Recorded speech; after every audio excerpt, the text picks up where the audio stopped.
Hello friends, ओम श्री गणेशाय नमः। ओम नमः शिवाय। आप सभी का स्वागत है आपके अपने यूट्यूब चैनल पर।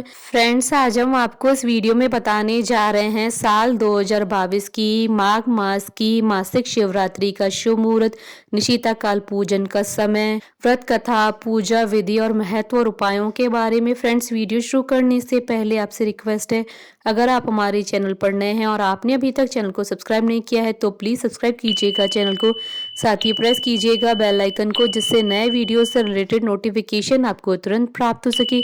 और वीडियो पसंद आने पर वीडियो को लाइक और शेयर जरूर कीजिएगा ताकि सभी भक्तों को इस वीडियो का लाभ प्राप्त हो सके। और कमेंट बॉक्स में ओम नमः शिवाय जरूर लिखिएगा। हिंदू पंचांग के अनुसार हर माह की कृष्ण पक्ष की चतुर्दशी तिथि को मासिक शिवरात्रि का व्रत रखा जाता है। इस बार माघ मास की मासिक शिवरात्रि 30 जनवरी 2022 रविवार के दिन है। इस दिन भगवान शिव जी की विधि पूर्वक पूजा की जाती है।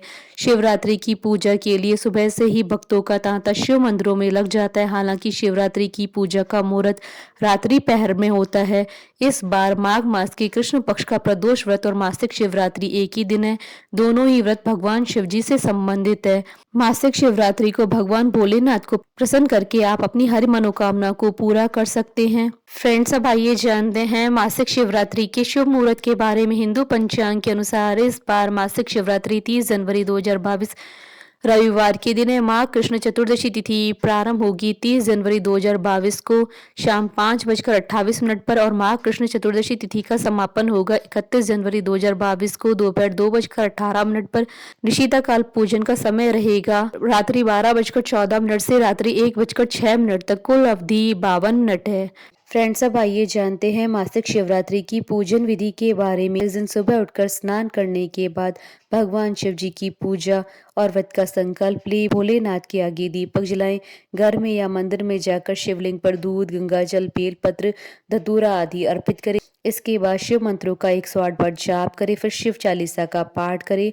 अंत में मासिक शिवरात्रि की व्रत कथा पढ़े अथवा सुने और भगवान शिव जी की आरती करें। फ्रेंड्स, अब आइए जानते हैं मासिक शिवरात्रि के दिन किए जाने वाले उपायों के बारे में। मासिक शिवरात्रि के दिन विशेष उपायों को करने से आपकी सभी परेशानियां दूर हो जाती हैं। शिवरात्रि के दिन भगवान शिव और माता पार्वती की विधि विधान से पूजा अर्चना करें। इसके बाद रुद्राक्ष की माला लेकर 108 बार ओम गौरी शंकर नमः मंत्र का जाप करें। इसके बाद रुद्राक्ष को गंगा जल से शुद्ध करें और लाल धागे में डालकर तब तक धारण करें जब तक विवाह का शुभ समाचार न मिल जाए। मासिक शिवरात्रि के दिन घर में भगवान शिव और माता पार्वती की तस्वीर लाएं और पूजा अर्चना करें।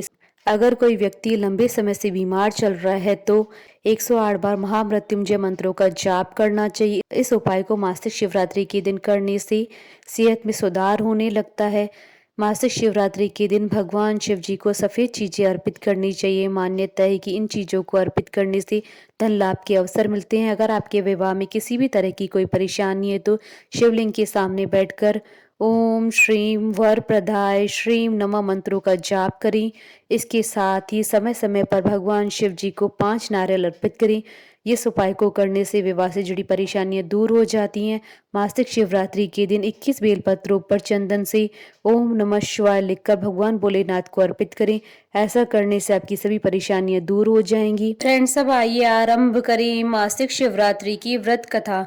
पूर्व काल में चित्रभानु नामक एक शिकारी था। जानवरों की हत्या करके वह अपने परिवार को पालता था। वह एक साहूकार का कर्जदार था, लेकिन उसका ऋण समय पर न चुका सका। क्रोधित साहूकार ने शिकारी को शिव मठ में बंदी बना लिया। संयोग से उस दिन भी शिवरात्रि थी। शिकारी ध्यान मग्न होकर शिव संबंधी धार्मिक बातें सुनता रहा। चतुर्दशी को उसने शिवरात्रि व्रत की कथा भी सुनी। शाम होते ही साहूकार ने उसे अपने पास बुलाया और ऋण चुकाने के विषय में बात की। शिकारी अगले दिन सारा ऋण लौटा देने का वचन देकर बंधन से छूट गया। अपनी दिनचर्या की भांति वह जंगल में शिकार के लिए निकला, लेकिन दिन भर बंदी गृह में रहने के कारण भूख प्यास से व्याकुल था। शिकार खोजता हुआ वह बहुत दूर निकल गया था। जब अंधकार हो गया तो उसने विचार किया कि रात जंगल में ही बितानी पड़ेगी। वह वन में एक तालाब के किनारे एक बेल के पेड़ पर चढ़कर रात बीतने का इंतजार करने लगा। बिलपत्र के नीचे शिवलिंग था जो बिलपत्रों से ढका हुआ था। शिकारी को यह पता न चला। पड़ाव बनाते समय उसने जो टहनियां तोड़ी थी वह संयोग से शिवलिंग पर गिरती चली गई। इस प्रकार दिन भर भूखे प्यासे शिकारी का व्रत भी हो गया और शिवलिंग पर बेलपत्र भी चढ़ गए। एक पहर रात्रि बीत जाने पर एक गर्भिणी हिरणी तालाब पर पानी पीने पहुंची। शिकारी ने धनुष तीर चढ़ाकर ज्यों ही प्रत्यंचा खींची। हिरणी बोली, मैं गर्भिणी हूँ, शीघ्र ही प्रसव करूंगी। तुम एक साथ दो जीवों की हत्या करोगे जो ठीक नहीं है। मैं बच्चे को जन्म देकर शीघ्र तुम्हारे समक्ष प्रस्तुत हो जाऊंगी, तब मार लेना। शिकारी ने प्रत्यंचा ढीली कर दी और हिरणी जंगली झाड़ियों में लुप्त हो गई। प्रत्यंचा चढ़ाने तथा ढीली करते वक्त कुछ बिलपत्र अनायास ही टूटकर शिवलिंग पर गिर गए। इस प्रकार उससे अनजाने में ही प्रथम पैर का पूजन भी संपन्न हो गया। कुछ देर बाद जब एक और हिरणी उधर से निकली, शिकारी की प्रसन्नता का ठिकाना न रहा। समीप आने पर उसने धनुष पर बाण चढ़ाया। तब उसे देख हिरणी ने विनम्रता पूर्वक निवेदन किया, हे शिकारी, मैं थोड़ी देर पहले ऋतु से निवृत्त हुई हूँ, कामातुर विहरणी हूँ, अपने प्रिय की खोज में भटक रही हूँ। मैं अपने पति से मिलकर शीघ्र ही तुम्हारे पास आ जाऊंगी। शिकारी ने उसे भी जाने दिया। 2 बार शिकार खोकर उसका माथा ठनका। वह चिंता में पड़ गया। रात्रि का आखिरी पहर भी बीत रहा था। इस बार भी धनुष से लगकर कुछ बेलपत्र शिवलिंग पर जा गिरे तथा दूसरे पैर की पूजा भी संपन्न हो गई। तभी एक अन्य हिरणी अपने बच्चों के साथ उधर से निकली। शिकारी के लिए यह स्वर्णिम अवसर था। उसने धनुष पर तीर चढ़ाने में देर न लगाई।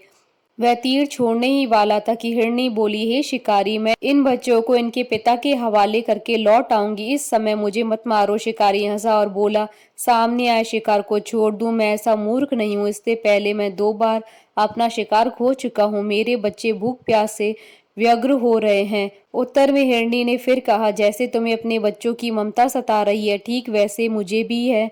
हे शिकारी, मेरा विश्वास करो, मैं इन्हें इनके पिता के पास छोड़कर तुरंत लौटने की प्रतिज्ञा करती हूँ। हिरणी का दुखभरा स्वर सुनकर शिकारी को उस पर दया आ गई। उसने उस मृगी को भी जाने दिया। शिकार के अभाव में तथा भूख प्यासे व्याकुल शिकारी अनजाने में ही बेलपत्र के वृक्ष पर बैठा बेलपत्र तोड़ तोड़कर नीचे फेंकता जा रहा था। पांव फटने को हो गई और एक एक हष्ट पुष्ट मृग उसी रास्ते पर आ गया। शिकारी ने सोच लिया कि इसका ही शिकार वह अवश्य करेगा। शिकारी की 3 प्रत्यंचा देख मृग विनीत स्वर में बोला, हे शिकारी, यदि तुमने मुझसे पूर्व आने वाली 3 मृगियों तथा छोटे छोटे बच्चों को मार डाला है तो मुझे भी मारने में विलंब न करो, ताकि मुझे उनके वियोग में एक क्षण भी दुख न सहना पड़े।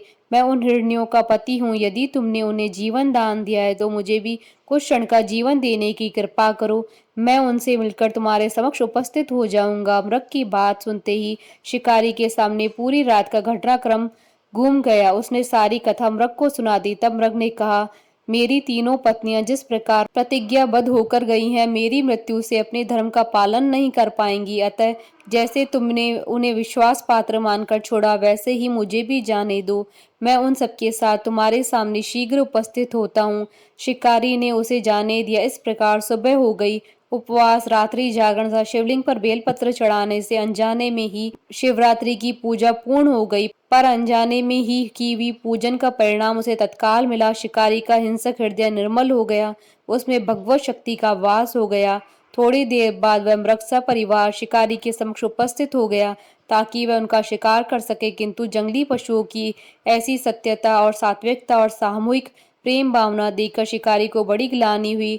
उसने मृग परिवार को जीवन दान दे दिया। अनजाने में शिवरात्रि व्रत का पालन करने पर भी शिकारी को मोक्ष की प्राप्ति हुई। जब मृत्यु काल में यमदूत उसके जीव को लेने आए तो शिवगणों ने उन्हें वापस भेज दिया और शिकारी को शिवलोक ले गए। शिवजी की कृपा से ही अपने इस जन्म में राजा चित्रभानु अपने पिछले जन्म को याद रख पाए तथा मासिक शिवरात्रि के महत्व को जानकर अगले जन्म में भी पालन कर पाए। बोलिए भगवान शंकर की जय। हमारे साथ इस वीडियो में अंत तक बने रहने के लिए आपका धन्यवाद। ओम श्री गणेशाय नमः। ओम नमः शिवाय।